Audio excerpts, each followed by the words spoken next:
Hi, I'm Michael Owen and I'm thrilled to join Weeks as their global brand ambassador. In football, success comes from precision, speed and strategy. Every move matters. With 1,000 plus trading pairs, you can trade spot, futures and more. And security? Weeks leads the way with Plus, a 1,000 Bitcoin protection fund. Join me on Weeks, where new wealth is made.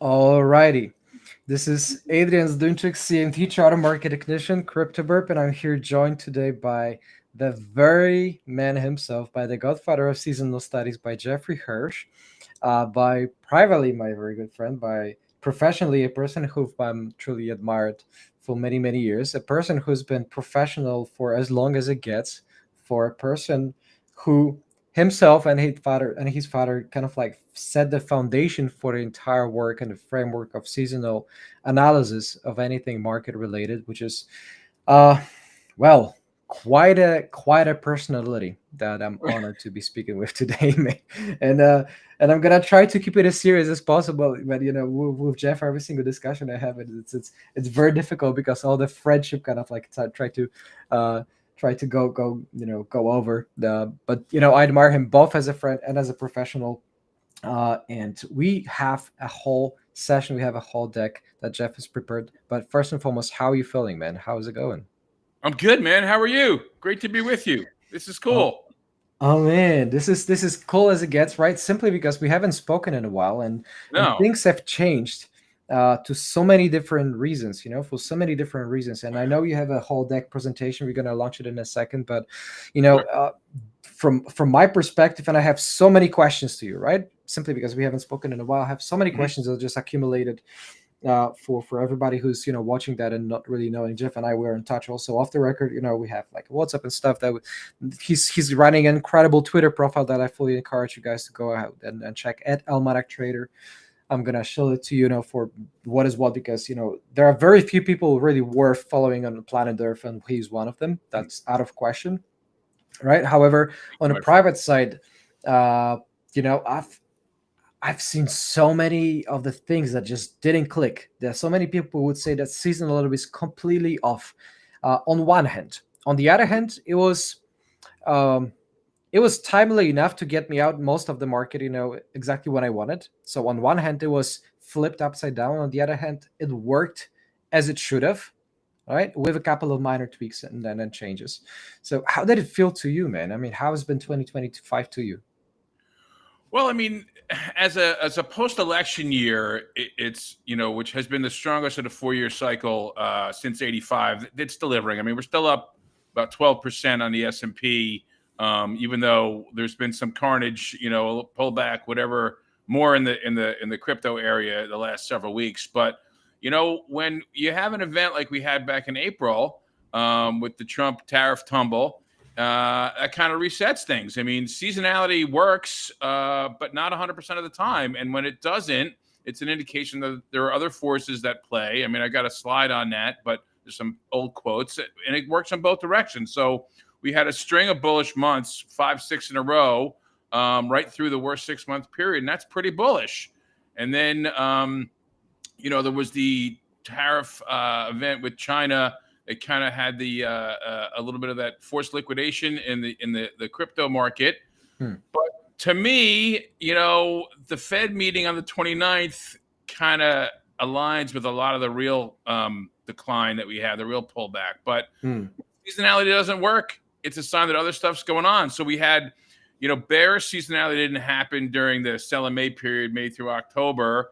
And then we have the bullish season at the turn of the month, October, November, and in November not happening. So there's a lot of cross currents going on here. And, ahead of the midterm election year, it's got everyone's dander up, everyone's antenna up. So, it's not always just simple, You have to, seasonality, like technical analysis, it's an art. You have to apply some of your own techniques and your own insights to it. And it doesn't just, nothing's, a clockwork. There's very few black box systems that work. The best 6 months happens to be one of them, but it's not 100%.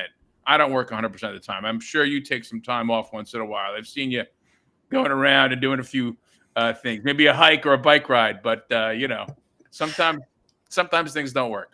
Oh, well, speaking of which, you look very good always. Every time I see you, you look better, man, on the health side. So that's great. But listen, I mean, let's satisfy our curiosity. I know you have a deck, how the Santa Claus rally and both January signals shape 2026. All ears myself for so many reasons. So why don't we pop it up right up? All right. I got a bunch of stuff to go through here. I want to just sort of introduce people to what we do here. So basically, the 26th edition of the Almanac is out. It's the 59th annual edition. It's as old as me. I'm 59. All of our newsletter subscribers already have theirs. But the pullback, that we talked about has got us thinking about things and all our eyes on the Fed. But we've been on the street for almost 60 years. Again, I'll be 60 next year. I'm as old as the book. My father started it back in the early 60s, the mid-60s. 1966 was when the company was formed. The first edition of the Almanac was the 68. Yale's book from the 80s, Don't Sell Stocks on Monday. A couple of other books that I put out. The Stock Market Cycles of Super Boom, which we nailed that forecast. That's based upon a cycle that Yale discovered back in the 70s for 500% moves in the market. This is part of the AI boom. I'm not going to get into all that today, but that's out there. So, the Almanac was created by my late father, Yale Hirsch. He lived to the ripe old age of 98. He passed away in 2021. And, I celebrate his birthday almost every year. It was October 23rd. I put out a little picture of him. You can see I'm starting to look like him a little bit now that I'm getting up there. But, here's some of the places we get to appear. It's really become the most influential book on Wall Street. It's been on the desks of top money managers, traders, advisors throughout the world for 7 decades. We've sold about 1.5 million copies. There's things like the Santa Claus rally we're going to discuss today, the January barometer, and the best 6-month strategy, not just sell in May, but buy in October and get yourself sober, like I like to say, get your portfolio sober, all invented by Yale. And, we're talking about the 4-year cycle already. He put that on the Wall Street map. He coined the term Octoberphobia and the famous phrase, if Santa Claus should fail to call, bears may come to Broad Wall. He was a market visionary.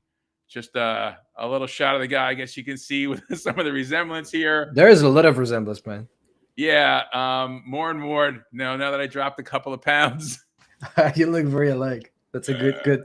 It's a good legacy, man. 40-year low, bro. Been working hard on it. So feeling good.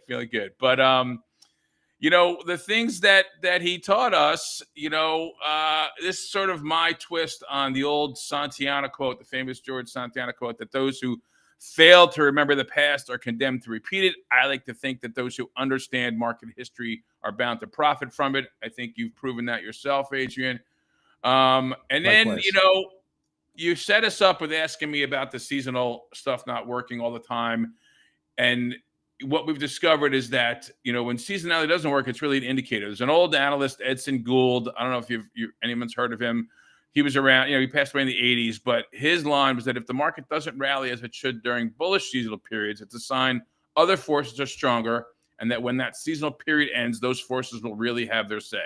I flipped it recently when we had that string of months, September, October, all the new all-time highs, that when bearish seasonality doesn't transpire, it's a bullish indication that more powerful forces are at play. So here we are, where they're both sort of fighting each other right now. And it's important to pay attention with how the market fleshes out, especially going through this upcoming Thanksgiving week, which is a generally bullish week.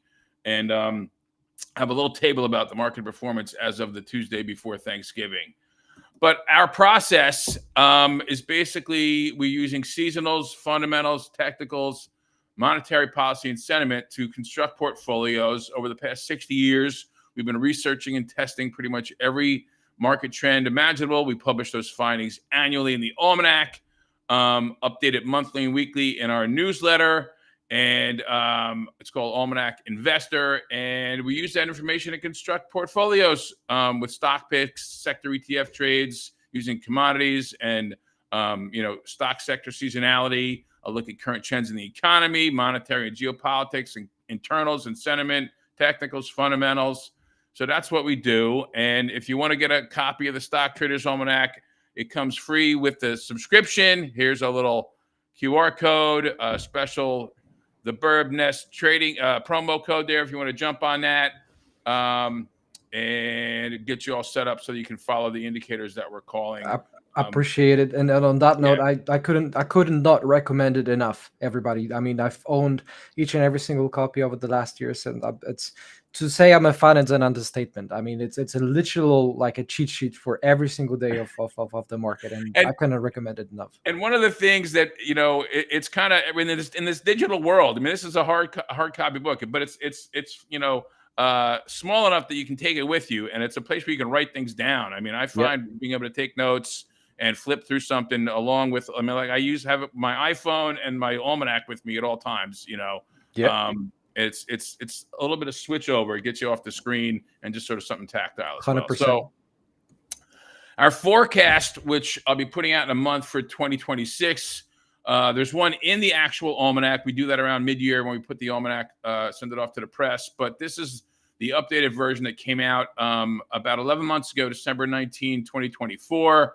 We were looking for, pretty solid gains, and we've sort of switched over to our best case scenario with the S&P still up 12%, despite the recent pullback. I mean, it was looking a little bit more like 20% was in the cards. I still think it's possible. It's going to take a big move here. There's going to have to be some rally, but we're still up in the best case scenario, and that's just sort of what we're looking at. So just a little a trip back down memory lane.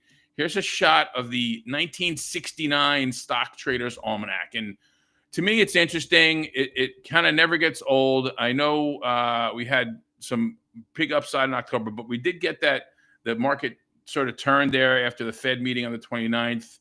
It's kind of amazing to me how October is still this bear killer, this bargain month, the best time to buy, especially in midterm election years, which is next year. Remember the buy we put out on October 2022, especially when there's not a whole lot of people who were ready to get bullish at that point, which is always a great sign. But basically, portfolio managers coming back into and this sort of runs with the come back after St. Leger's Day part of the sell in May old saw. But here in the States, people come back after Labor Day, the summer vacation period's over. I know a lot of travel goes on July and August in Europe as well, but they basically start cranking up preparations for end of Q3 for December 31 year end, window dressing, portfolio restructuring. But a lot of this is due to the October 31st mutual fund or 40 Act fund deadline,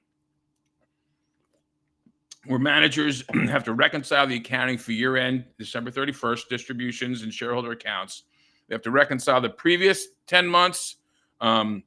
This is in the IRS tax code, the previous 10 months, the current 10 months with the full calendar year. And this is what sort of creates that seasonal vortex in September and October, phobia volatility that makes October the best month to buy stocks, especially small caps and tech stocks. So again, bargain month, best time to buy stocks and some bear killers. So here's a look at our seasonal 1-year pattern for this year, 2025. We've got the all post-election years since 1949 in the black line. The pink line is our aggregate cycle of post-election years, all years, and the 5th year of the decade, which is the decennial cycle, which is the strongest year of the decade. And then the green one is this sort of, as I mentioned earlier, the post-election year since 1985, where it has become the best year of the 4-year cycle, even better than the pre-election year. And you can see that despite the pullback here in the red line of 2025, we're still above 2 of the most bullish patterns for this year. And anything gets relieved here, we get another hint from the Fed, maybe some relief in the Bitcoin crypto market. We could get ourselves back up into this 15 to 20% area for the year. But remember, we're still up 12%. So pretty solid. And there's I'm going to show you in a few, the midterm election year version of this that's out of the new almanac. So November, I know it's been a week, but it is the beginning of the best 3-month span. So if we don't get the big gains here in November, there's a good chance we'll get them in December, January. You can see that the best 3 months here, November, December, January, Dow and S&P are up 4.4%. NASDAQ and the green bar is up 6.2. So November still maintains its status as top performing month as cash inflows from institutions historically drive the market higher. That's been on hold right now with some of the churn, but the month is not over yet.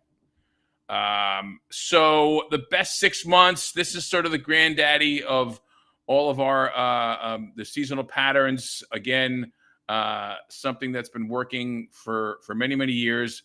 A lot of times it gets they try to refute it. They go back to the beginning of time. So this is why I put this seasonal pattern for the red line here is the first half of the last century, where we were more of an agrarian farming economy. You can see the market was driven by the sowing and of crops and the buying of seed and fertilizer and fuel and hiring of people and borrowing of money. And then when it's harvest time in September, the loans come due, the market tends to sell off. So it was kind of buy in May back in the old days. And then you can see since 1950, this is also, if you see the logo behind my head, that's the line that goes through the almanac. It was a little logo design I came up with. But we've also got the green line since the 87 crash, 88. You can see the pattern still holds true. It's not sell in May and go away. It's kind of sideways, take a little more, precautions here, but you can see most of the market's gains are made November through April. And that's sort of just the core seasonal pattern for that. So our best 6 month switching strategy, if you just take, buying on October 31st versus selling on April 30th, and the flip side of that, we add a MACD timing indicator to this. And when you do that, it turns the gains in the November to April period from 7.4% to 8.9%. The worst months, arguably, it didn't work this year because there was the tariff tumble, but on average, it's minus 0.4%. And then just compounding a one-time $10,000 investment gains $3.7 million November to April, and you get a loss of $5,000 in those worst months. So there's a technical analyst, David Aronson. I'm sure Adrian knows the name. He did a book back in 2008, which was our best investment book of the year. It was called Evidence-Based Technical Analysis. Mm-hmm. He put 6,200 and change different black box systems through the scientific method to disprove the null hypothesis, testing them for if their results were the result of chance and whether they had predictive power or not. All of them failed. When we picked the book and read it, and we asked David to put the best 6 months, the simple one without the MACD timing, through the same paces, and he found that unlike any of the other ones, this best 6 month switching strategy was found to have predictive power and not be the result of a chance. So it's pretty much the granddaddy of all the seasonal patterns, the best combination of frequency and magnitude. On the NASDAQ side since 71, again, this is November to June. It's the best 8 months using MACD, 12.9 versus minus 0.4. Again, close to $3.5 million gain going back to 71 with a loss of 5,000. So, and then, along with the best 6 months, all the sectors come into play.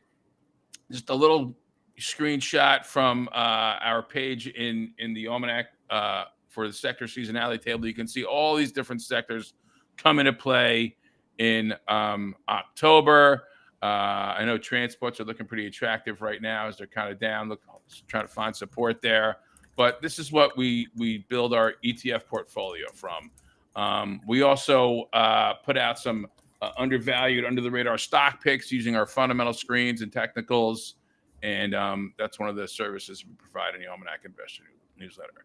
So let's get into some of the year-end stuff and the indicator roundup.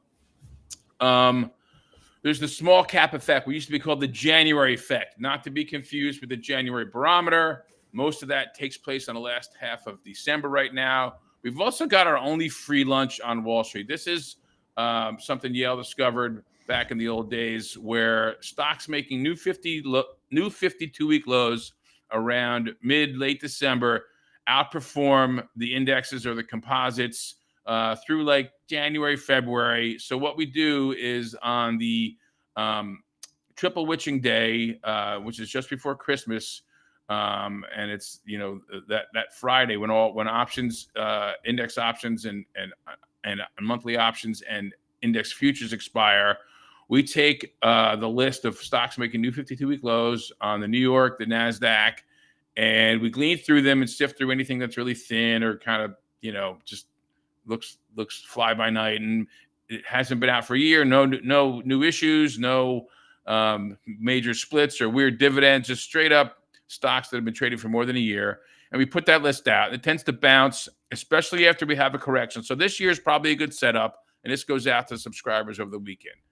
Then we can get into the real Santa Claus rally, the first 5 days early warning indicator, the January barometer, and the January indicator trifecta. First, this is something that's going to be important to take a look at for tomorrow. So despite the reversal, this was tables updated a couple of days ago, but now we're at 12.6 with Friday's moves in the S&P. This is double-digit year-to-date gains on the Tuesday before Thanksgiving. Tends to indicate general market gains to year end. There's a few blemishes here in this 36 year table, but no major sell-offs. And remember, the big December decline of 9.2% in 2018 came after the S&P was down 1.2% at this point of the year. Basically, market's up 70% of the time. From Thanksgiving to year end, average gain of 2.2%. And then also note the Santa Claus rally only suffered 5 losses this year, in these years, excuse me. Some of them were followed by flat years, 56 in 2015, down years in 69 and 2000, but solid gains there in 24. So as Yale's famous line goes, if Santa Claus should fail to call, bears may come to Broad and Wall. So let's look at the small caps here. We've got this comparison. There's a couple of pages in the back of the almanac on this, like 114, 112, 114. And this is updated through Friday. It looks like small caps are beginning to stir. This is the comparison of the Russell 2000 versus the smaller caps versus the Russell 1000. And we split the year, starting in July, so we can see this turn that occurs right around November to December. And we're starting to pick up here. So we're following the trend, which is encouraging. Small caps are popping a little bit versus large caps. So it looks like the setup is here. And we might get another little dip into the, in the comps into the mid-December when tax loss selling starts to abate. But looks like we might get a nice run in the Russell 2000 at this time. this year. So let's get into Santa Claus. All right. 1972 was the year that the Santa Claus Rally and the January Barometer were born. You can see here in the table of contents of the 73 almanac that you got the extraordinary January Barometer and the Santa Claus Rally. Again, the point being that, and let's just clarify that the Santa Claus Rally is not some any year-end Q4 rally. I mean, that exists, and it's not really a trading strategy. It's an indicator. It's the last 5 trading days of the year and the first 2 trading days of the new year. S&P averages, 1.3%, nothing huge. But the point being that, a lot of people are away from the market, and you have the pros in there picking up bargains from stocks that were sold for tax loss selling. But when that doesn't transpire, it's an indication that there are, things that are the other forces that are at play that, have the traders and the prop desks concerned. And then as the S&P goes in January, so goes the year. That's the January Barometer. So let's just look at the Santa Claus Rally. It's an indicator, as I said, not a trading strategy. This is page 118, right out of the 26 almanac, the history of it. And over here, I've just sort of pulled out the most recent years when Santa Claus failed to call. You can see that, 94 was a flat year, 2000 was a bear, 05 was flat, 2008 was a bear, 2015 was flat. We had a mini bear that ended on February 11th in 2016. 2004, no bear. The AI super boom kicks in. But when we had it down in 2025, we had some volatility. I mean, they had the tariff tumble. The market peaked out around February. So it was a bit of a warning as well to pay more attention to some things. So, this tendency for stocks to outperform, pretty well on the 7-day stretch.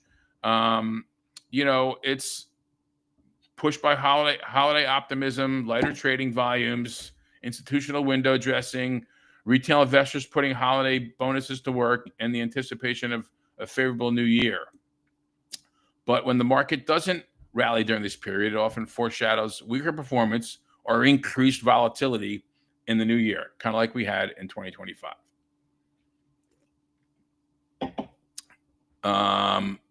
January Barometer. Again, one of the things that gets, refuted, but over the years since 1950, there's only been 12 major errors for an 84% accuracy ratio, meaning that the market goes in the same direction as it did in the month of January. When we throw in the 8 flat years, which is years that were up or down, 5% or less, it's still 73% accurate. And the reason that it works is something that is called the lame duck amendment to the U.S. Constitution, where in 1933, the legislation was passed that instead of presidents being inaugurated on March 4th, they were brought in the beginning of the year in January 20th. And instead of new Congresses that were elected in November, convening 13 months later in the following December. Remember in the old days, they had to take a horse and buggy down from Boston to DC and all that stuff. They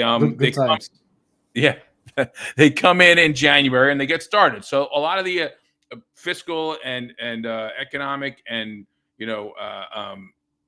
agendas are set in January, and that's what creates a January Barometer. And we've got this comparison here on the right side here, just showing all the different monthly barometers and how they compare with the calendar year, the next 11 months, the next 12 months.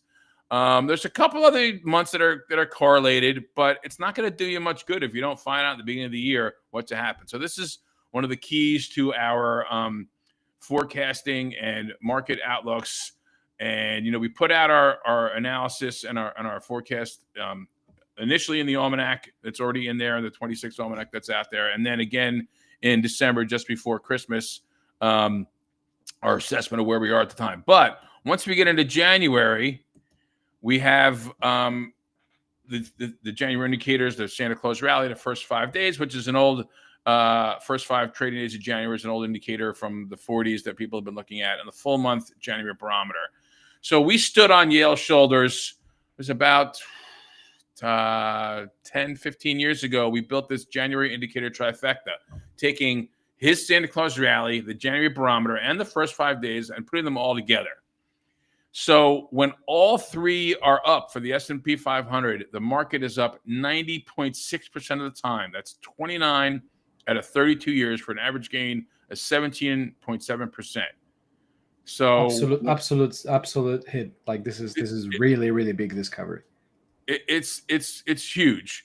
But sometimes you don't get it perfect. You get one down or two down. But what we've seen is that generally, if any of the three of them are down, the year's results are reduced. I can tell you that, and this is page 20 of the 2026 Stock Traders Almanac. I can tell you that it's kind of all about the January barometer at the end, and you can understand that because Santa Claus rally is 7 trading days, first 5 days is 5. The January barometer is the full month. Yes, it can still be wrong, as we've discussed earlier. Nothing's perfect, but when you get 2 out of 3, it's not bad. But you can see here, and this is now there's many different iterations of the combination of the trifecta, and I don't know if we don't have time to get into all of it. But I've just put up the 2 out of 3 ones, and you can see when the January barometer is positive, you get some pretty decent performance. When you get the January barometer down and the other 2 up, it's a bit weaker. So the bottom line is, nothing's perfect, but when any of these are down, you need to dial up your other analyses, your technicals, your fundamentals, the 5 disciplines that I mentioned early, sentiment, monetary policy, what's going on the ground in the world, and the way the market's performing. You don't fight the tape. So these are warnings to start looking at things. When they're all up, it's pretty much a kind of a given that everything's in play for a solid upside year. But when one of them's down, you got to start looking at other things. Yep. Let's jump into some 4-year stuff. If you got something you want to ask, you can stop me. If not, I can just. It's all right. I mean, so far so good. Well, you're right. I mean, there's this time limit in mind, but that's one thing. Another thing I'm definitely dying to know is, what we're looking at into 2026 context and how that kind of like takes us into, well, what there arguably typically is a calendar midterm bear market. All right. And that's exactly what it seems that you're having right here.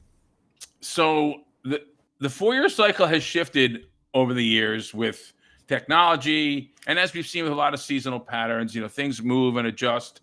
I mean, one of the big discoveries that Yale and I made together back in the 90s was that mid-month spike in the monthly cash flows, which I'm not showing here, but it was just kind of an example of how things change, and that's part of my job, and the thing I find enjoyable and challenging is to see where these shifts in behavioral finance happen in seasonal behavior. And we've seen the payroll, investments, monthly, bi-monthly, bi-weekly into a market made that mid-month spike. But here, the one thing in the 4-year cycle that remains consistent is the midterm years are weak. Okay, so this is the 3 indices, Dow, S&P, NASDAQ, going back to 1950. Again, it's going to be 71 for the NASDAQ here. You can see the weakness in the midterm year, the strength in the pre-election year, post-election year, election year still kind of strong. So that one weak spot coming up next year. And I've got something on Bitcoin on this too in a moment, but I want to show you a couple other things here. So this is what we call the sweet spot of the 4-year cycle. First, we get the weak spot. Now, this is right out of page 46 of the Stock Traders Almanac. I just got 2025 in this little thin black line where we were when we published it. But you can see this weak period in the Q2, Q3 of the midterm year sets up probably the best buy point of the 4-year cycle, the sweet spot, Q4 midterm year through Q2 pre-election year. Dow 19%, S&P 20%, NASDAQ almost 29.4%. So it's just kind of uncanny how the market really revolves around this sort of 4-year cycle, the regular election of the president of the United States. Here's the table, or excuse me, the bar chart from the same page, just so you can see. Remember, we had some weakness in Q1. It rolled over just at the beginning of Q2, post-election year. That's kind of typical. So you were asking about how some things were working seasonally, cyclically this year, and some weren't. The 4-year cycle, despite the volatility and the with the tariffs and the sort of seasonal flip-flop, still in play here. So this weak spot again, Q2, Q3 to midterm year, and then Q4 through Q2. This is 26 through 2027, 20-30%. I mean, basically runs in with the fourth quarter market magic that we detail on page 82 of the Stock Traders Almanac. But there's one other thing I want to show you here. A couple more things. The 50% gain is possible. Why a 50% gain is possible from the 26 low to the 27 high. On the Dow, it averages 46.3%. This is going back to 1914. You see the lows in the midterm year and the highs in the pre-election year. This would be 27. You can see December. Some of them on the last trading day of the year. So again, this is the reason that we call the midterm election years a bottom picker's paradise. So Dow does 46% from the midterm low to the pre-election year high. NASDAQ, not shown here, gains a whopping 66.6% since 1974. So should the market begin to falter in Q2 or Q3 of 2026, be on the lookout for a late Q3 or early Q4 rally, low in August to the October period. Then be prepared for a rally off that low into the sweet spot and beyond to new highs. So here, this is what you want to see, Adrian.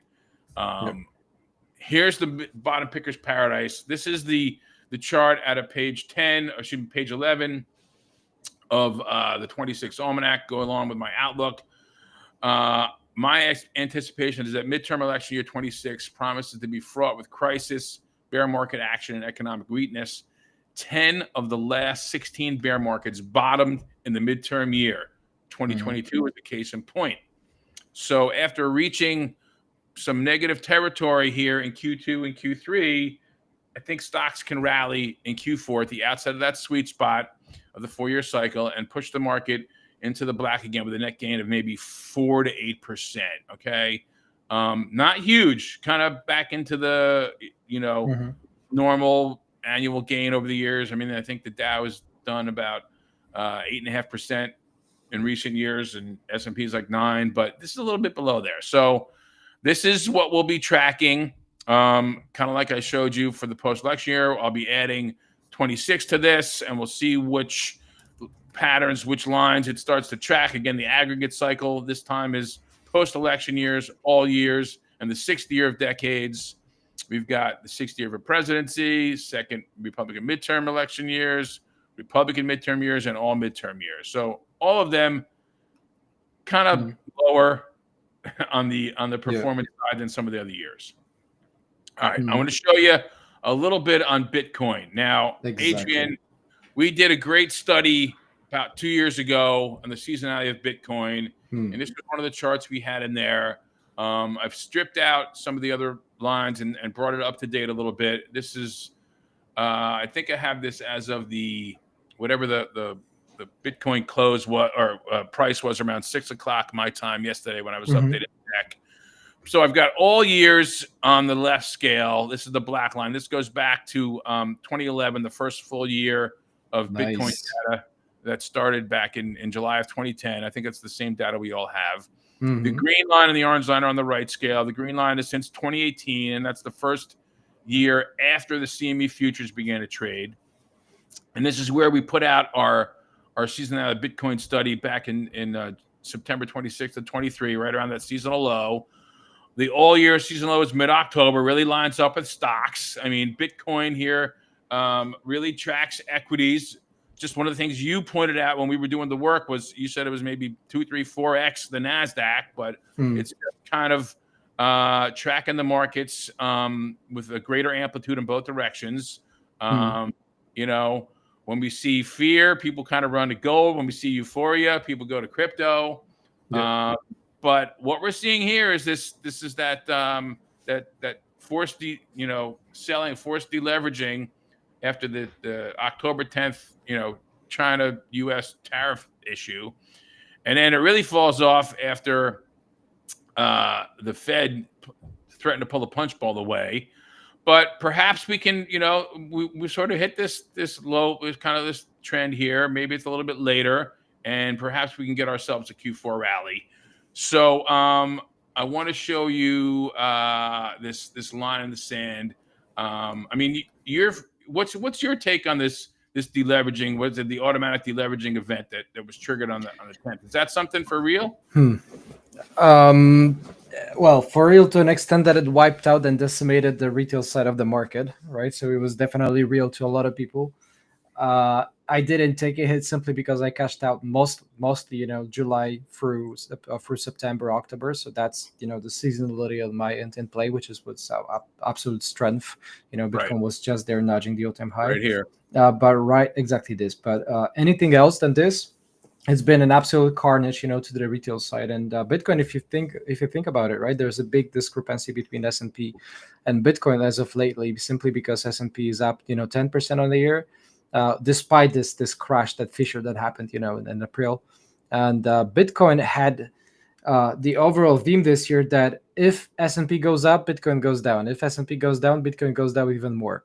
And to an extent that it's 13% negative on the year. Right, which is pretty crazy, and because this is where we had a blend of a 4-year cycle, not only from the correlation to how it correlates to the 4-year presidential cycle, the one that you mentioned, of course, and now with Trump's strategic reserves and the whole statewide adoption of crypto. It seems that it's much more into play, much more than ever before, to my likes. They're losing some money on their crypto Bitcoin purchases for sure.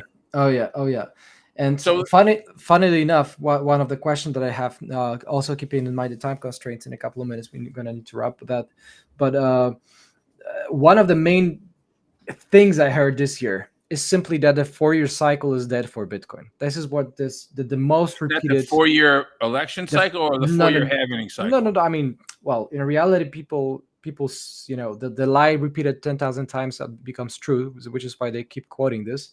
So most of the folks, they said the 4-year cycle is dead, and they don't, frankly, I'm pretty positive that they didn't even know what that means per se, right? But they just continue to repeat that, which in the end spread across as a lie.